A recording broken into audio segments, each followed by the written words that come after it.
स्वागत है इस गहरे विश्लेषण में।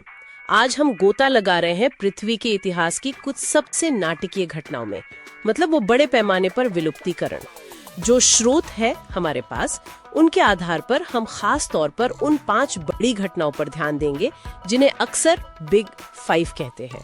ये वो समय थे जब पृथ्वी पर जीवन का एक बहुत बड़ा हिस्सा, मतलब चौंकाने वाली तेजी से खत्म हो गया था।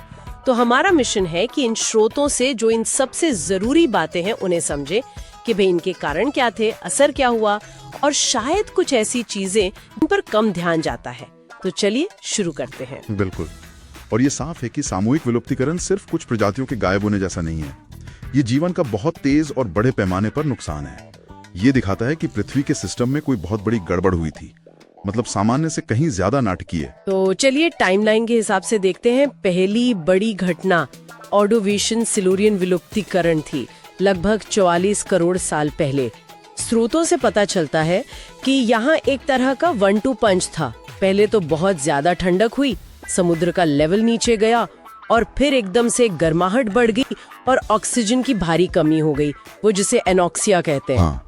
और इसने समुद्री जीवन, खासकर बिना रीढ़ वाले जीवों का 85% हिस्सा खत्म कर दिया। बिल्कुल।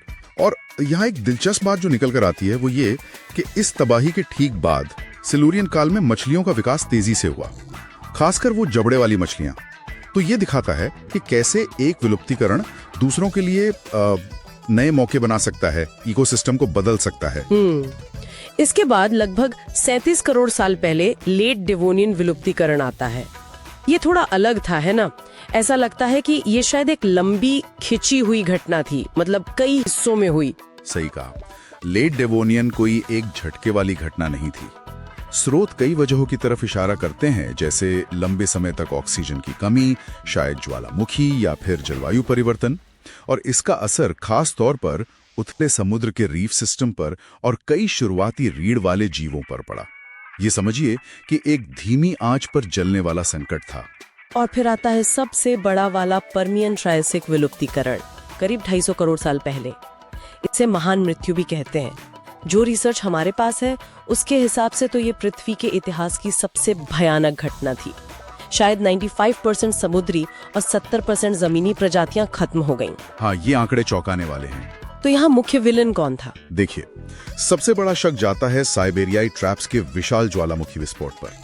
ये कोई आम ज्वालामुखी नहीं थे।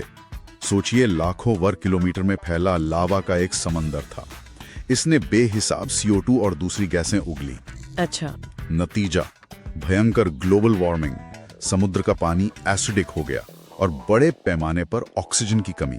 और ये सब भूवैज्ञानिक नजरिए से देखें तो बहुत तेजी से हुआ, शायद कुछ हजार या कुछ लाख सालों में ही। बाप रे। और इसका असर जीवन तो बिल्कुल ही बदल गया होगा। बिल्कुल। एक तरह से रीसेट बटन दब गया। पैलियोजोइक के जो जटिल समुद्री जीव थे उनकी जगह नए ज्यादा फुर्तीले जीवों ने ले ली, और जमीन पर इसी ने डायनासोर के पूर्वजों और शुरुआती मैमल्स के लिए रास्ता बनाया। एक दिलचस्प बात यह भी है कि जो जीव बच गए उनका मेटाबॉलिज्म शायद तेज था। ये दिखाता है कि संकट कैसे शारीरिक बनावट तक बदल सकता है। चौथी बड़ी घटना है ट्रायसिक जुरासिक विलुप्तीकरण, लगभग 20 करोड़ साल पहले। यहाँ भी ज्वालामुखी का ही रोल लगता है। हाँ, इस बार सेंट्रल अटलांटिक मैग्मेटिक प्रोविंस यानी कैंप का ज्वालामुखी विस्फोट मुख्य वजह माना जाता है। ये तब हुआ जब पैंजिया महाद्वीप टूट रहा था। अच्छा। इसने भी वही किया, जलवायु बदली, समुद्र का केमिकल बैलेंस बिगड़ा, और इसने कई बड़े उभयचरों, सरीसृपों और समुद्री ग्रुप्स को खत्म कर दिया। इसी वजह से फिर जुरासिक काल में डायनासोर को आगे बढ़ने का मौका मिला। और आखिर में सबसे मशहूर वाला क्रेटाशियस पैलियोजीन या KPG विलुप्तीकरण, लगभग 6.5 करोड़ साल पहले। यहाँ तो कहानी सीधी लगती है, एक बड़ा एस्ट्रॉइड टकराया। हाँ, वो चिक्सलूब इम्पैक्ट, लगभग 10-15 किलोमीटर चौड़ा एस्ट्रॉइड जो आज के मेक्सिको के पास टकराया। वो यकीनन एक बहुत बड़ा कारण था। उसने पूरी दुनिया में तबाही मचाई। वो इम्पैक्ट विंटर वाली बात, मतलब महीनों या सालों तक सूरज की रोशनी रुकी रही, पूरी फूड चेन टूट गई। हालांकि कुछ स्रोत ये भी कहते हैं कि उसी समय भारत में जो दक्कन ट्रैप्स ज्वालामुखी फट रहे थे, उन्होंने शायद पहले से ही माहौल को खराब कर रखा था। तो एस्ट्रॉइड का असर और भी ज्यादा विनाशकारी हो गया। और इसी ने गैर ईवियान डायनासोर का खात्मा कर दिया। लेकिन यहाँ एक और सवाल है, बचा कौन? हाँ, ये देखना जरूरी है। जो छोटे स्तनधारी थे, पक्षी जो असल में डायनासोर के ही वंशज हैं, मगरमच्छ, कछुए और बिलों में रहने वाले जीव, वो बेहतर तरीके से बच गए। अच्छा।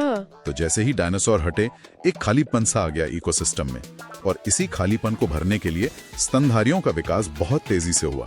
उनका आकार बढ़ा, वो अलग अलग तरह के बन गए, और अंततः इसी से हम इंसान भी विकसित हुए। तो अगर इन पांचों बड़ी घटनाओं को एक साथ देखें, तो ये विलुप्तीकरण पृथ्वी पर जीवन की कहानी में सिर्फ दुखद मोड़ नहीं है। ये दिखाते हैं कि जीवन कितना नाजुक है, कैसे वो जलवायु और जमीन की घटनाओं से जुड़ा है, पर साथ ही ये अविश्वसनीय लचीलेपन और दोबारा उठ खड़े होने की भी कहानियां हैं। बिल्कुल सही कहा आपने। ये घटनाएं हमें याद दिलाती हैं कि पृथ्वी के सारे सिस्टम्स, जलवायु, भूविज्ञान, जीवन कितने गहरे जुड़े हुए हैं, और ये हमें सोचने पर मजबूर करता है कि इन पिछली महाविनाशों से मिली सीख आज हमारे ग्रह पर जीवन की स्थिरता और जो भविष्य में चुनौतियां आ सकती हैं, उनके बारे में क्या बताती हैं। ये एक सवाल है जिस पर जरूर सोचा जा सकता है।